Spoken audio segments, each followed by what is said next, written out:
tous! Aujourd'hui, j'ai fait le trajet de Oaxaca à Mexico, où je vais passer la nuit donc ce soir.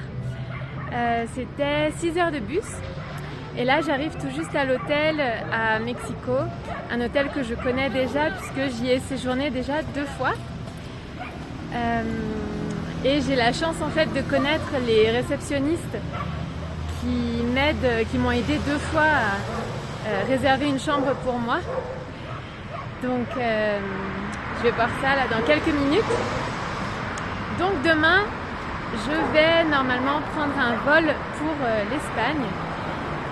Alors tant que je ne suis pas dans le vol, dans l'avion, pour moi c'est pas à 100% confirmé. Mais ça a l'air d'être le chemin, en tout cas tout coïncide pour que je prenne ce vol. Mon visa expire demain et j'ai donc ce vol demain qui était prévu en fait le 10 juin, mais j'avais pris un vol flexible, donc j'ai pu le déplacer, j'ai pu changer la date au 10 juillet. Qui est en fait aussi la date de mon visa, la date d'expiration du visa touristique. Donc tout semble coïncider pour que je retourne en Espagne demain. Et d'ailleurs là je suis en train de passer devant une voiture de police et il est noté dessus Asturias. Je ne sais pas si ça se voit. Asturias. Donc je sais pas si c'est un message ou pas. On verra. Parce que en fait j'ai passé pas mal de temps déjà en Espagne. Donc j'ai passé du temps dans les îles Canaries, à Tenerife, puis à Malaga dans le sud de l'Espagne. Et c'est vrai que je me revois pas, je m'imagine pas forcément retourner au même endroit. J'ai souvent plutôt envie d'explorer d'autres endroits. Donc je me demande un petit peu où je vais être guidée, quelles vont être mes envies quand je vais être en Espagne. Et donc je vais être attentive aux messages que je vais recevoir et bien sûr aussi à mon intuition, à mes envies. Donc on verra où ça va me mener. Donc demain je vais prendre un vol sans savoir.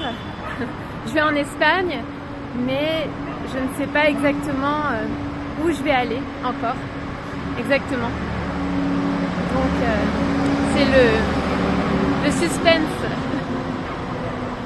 Donc là j'arrive à l'hôtel, je vais voir si la chambre a bien été réservée. Je reviens juste après.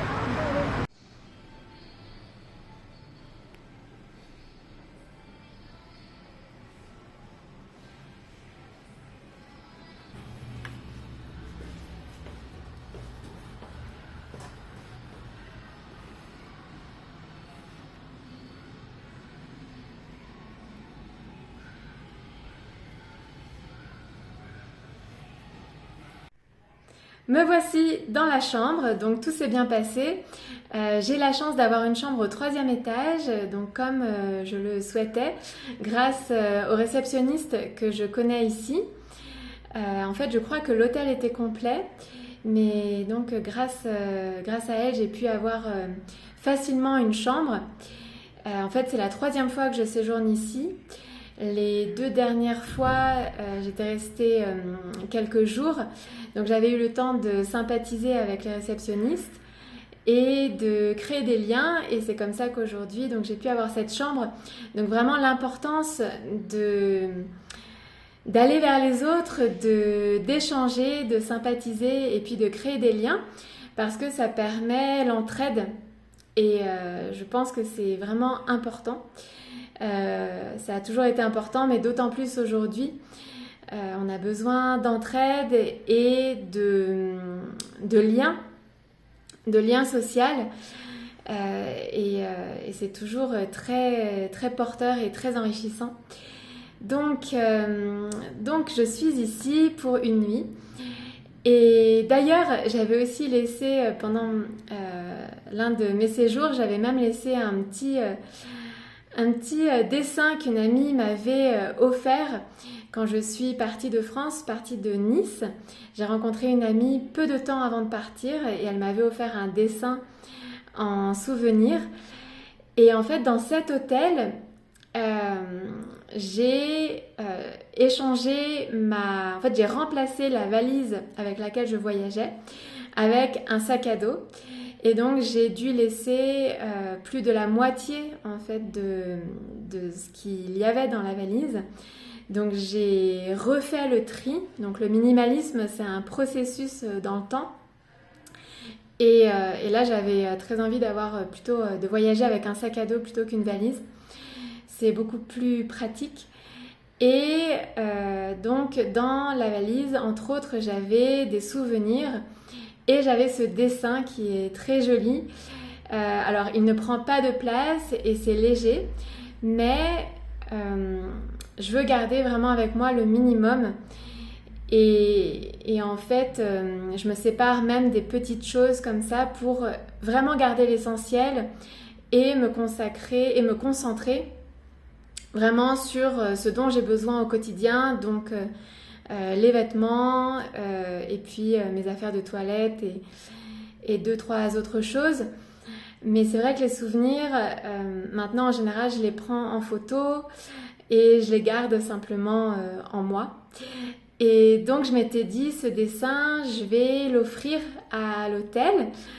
Et donc je leur avais simplement offert le dessin et le dessin est toujours affiché à la réception. Et je l'ai montré à mon amie et donc elle était très contente de voir que son dessin était affiché donc à la réception. Donc c'est sa première exposition au Mexique, comme ça. Et là j'ai regardé et il y était encore et ça égaye la réception et puis c'est une petite touche française. Regarde Francine, ton dessin est toujours à l'hôtel. Il égaye la réception. ¿Te gusta el dibujo? Oh, sí. Sí. Es Niza, en el sur de Francia. Es muy bonito. Alors dans cette vidéo, je voulais parler un petit peu de guidance et de signes parce que donc là, a priori, je suis guidée pour revenir en Europe. Tout donc coïncide pour que je prenne ce vol demain. Bien que tant que je ne suis pas dans l'avion, pour moi ce n'est pas encore complètement sûr à 100%. Mais en tout cas, tout semble aller dans cette direction puisque mon visa expire demain et puis donc j'ai ce vol demain aussi. Et donc je voulais parler un peu de guidance et de guidance et de libre arbitre.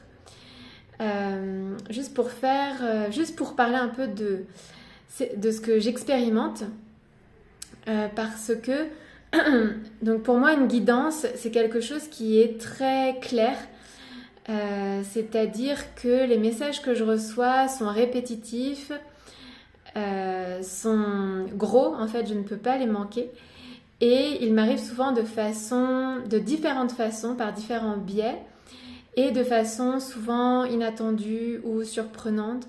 En tout cas, c'est quelque chose qui est visible, qui est très clair. Et parfois, on peut confondre ça. Donc pour moi, ça c'est une vraie guidance. Quand on reçoit des messages comme ça répétitifs et vraiment très clairs en fait, qu'on ne peut pas louper. Et je pense que c'est à distinguer des choix que la vie nous propose parfois. Par exemple, en fait, quand on est habitué, quand on apprend à voir cette guidance, parfois on peut penser que tout est guidance. Alors que parfois, je pense que la vie nous propose différents choix, différentes options. Et c'est à nous de faire la part des choses pour choisir ce qui est bon pour nous. par exemple, par exemple, je cherchais un exemple récent. Donc là, j'étais il y a quelques jours à Mazunte, donc sur la côte, à la plage, sur la côte Pacifique. Et le dernier jour, donc je l'ai raconté dans d'autres vidéos, le dernier jour, je suis allée à la plage, j'ai rencontré 2 Mexicains et avec eux, je suis allée me baigner. Et l'un d'eux m'a parlé donc d'un hébergement à San José del Pacifico où je suis allée ensuite. Et donc c'était super parce que j'avais déjà une adresse. C'était marrant parce que ça coïncidait exactement avec ce que j'allais faire dans la journée puisque le même jour j'allais à San José et cette personne m'a parlé d'une adresse qu'il connaissait à San José, donc d'un hébergement. Et là par exemple, ça c'est pas forcément une guidance. Pour moi c'est une possibilité.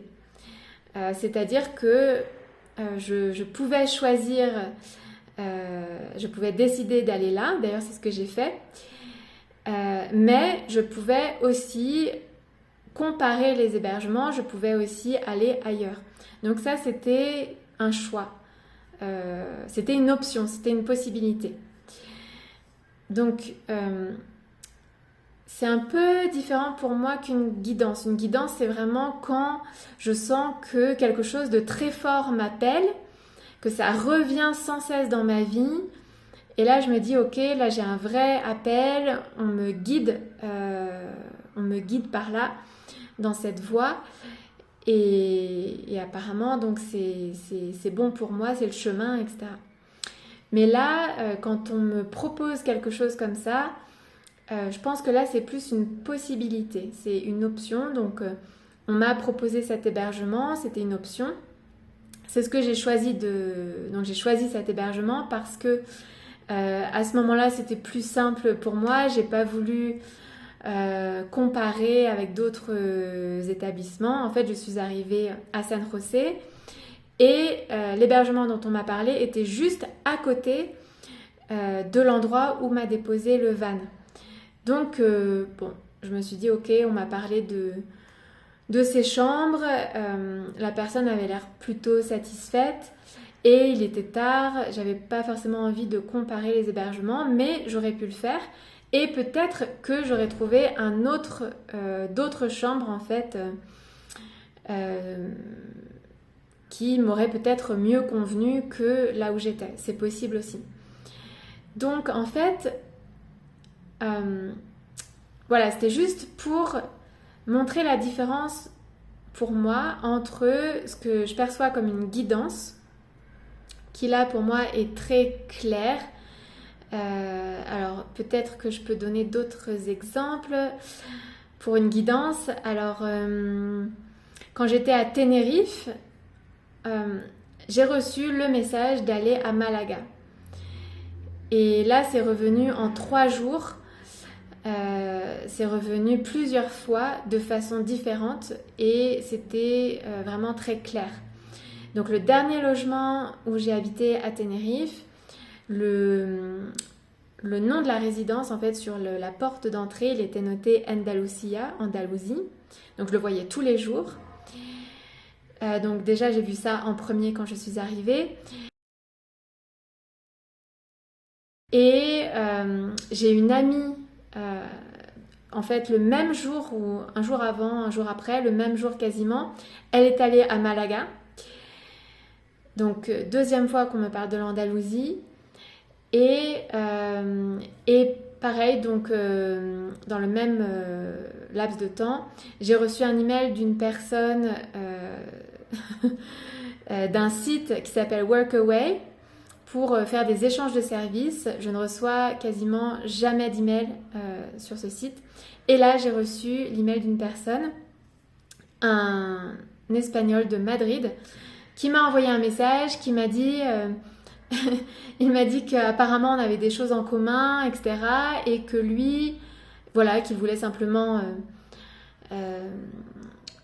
en fait prendre contact parce que il lui semblait qu'on avait des profils similaires. Et il me dit qu'il cherchait un échange de services en Andalousie, alors que voilà, je ne connaissais absolument pas cette personne. Donc ça, c'était dans les 3 jours. J'ai reçu quand même 3 messages et puis ça revenait dans ma vie de différentes façons aussi. Donc ça s'accumulait et ça devenait vraiment très clair. Donc ça, pour moi, c'est une guidance. À distinguer donc des possibilités que peut nous proposer la vie. Et là, pour moi, ces possibilités, c'est plus une question de choix, de libre arbitre. Qu'est-ce que je choisis? Donc là, j'ai cette option, on m'a proposé cet hébergement, mais j'ai peut-être aussi cette autre option. Moi-même, je vais peut-être comparer, je vais chercher d'autres choses, etc. Parce que je pense que la vie, fondamentalement, elle nous teste, ou je ne sais pas si on peut appeler ça tester, mais en tout cas, l'idée, c'est de choisir ce qui est bon pour nous et de se diriger vers ce qui est bon pour nous et de faire preuve de discernement pour voir ce qui est bon pour nous quand on a plusieurs choix, plusieurs options. Comment on va se diriger et à chaque fois va découler une expérience différente. Donc voilà, pour moi c'est vraiment à distinguer la guidance des choix qu'on a et donc c'est à nous de faire le meilleur choix selon notre libre arbitre par rapport à ce qui nous paraît le meilleur pour nous, ce qui nous paraît bon pour nous. Et en fait, je parle de ça parce que quand on commence à expérimenter tout ce qui est guidance, on a moi j'avais l'impression au départ que tout était guidance. C'est-à-dire que si on me proposait quelque chose, et même encore maintenant parfois, si on me proposait quelque chose, je me disais « Ah ben oui, c'est forcément bon pour moi, c'est forcément une guidance. » Mais non, pas forcément en fait, parce que ce que veut la vie, c'est qu'on choisisse ce qui est bon pour nous. Et... Mais c'est vrai que parfois, je me disais « Bon, bah si on me propose ça, c'est forcément bon, parce que je suis guidée. » Voilà, point barre. Mais en fait, non, pas forcément. Ce que la vie, en fait, on est guidé à faire des choix, en fait, à faire des choix et à faire des choix qui sont les plus adéquates pour nous. On est testé un petit peu, je ne sais pas si c'est le bon mot testé, mais on est amené on est guidé à user de notre discernement, de notre intuition pour voir ce qui est bon pour nous. Et donc, ce qu'on nous présente, c'est pas forcément le meilleur, c'est un choix parmi d'autres. Pour que nous-mêmes, on sente à l'intérieur de nous, est-ce que ça, c'est bon pour moi? Je m'écoute, je ressens les choses et je fais un choix. Voilà, je ne sais pas si j'ai été très claire, mais je voulais juste distinguer donc ce qui est guidance, où là je ressens un appel réellement. Là je me sens réellement guidée à faire quelque chose, à aller quelque part. Donc là pour moi c'est plus un appel. Et d'autres choses de la vie qui nous sont proposées, où là c'est plus à nous de faire le choix en fonction de ce qu'on ressent, en fonction de notre intuition et de notre ressenti, et en fonction de ce qu'on pense être bon pour nous, on va faire un choix. Voilà ce que je voulais exprimer dans cette vidéo. En tout cas, c'est la lecture que j'en ai aujourd'hui par rapport à ma compréhension d'aujourd'hui et mon expérience à ce jour. Voilà, donc je vous dis à très vite pour de prochains partages. Donc peut-être demain du Mexique ou d'Espagne, on verra ce qui va se passer. Je vous dis à bientôt, à plus tard.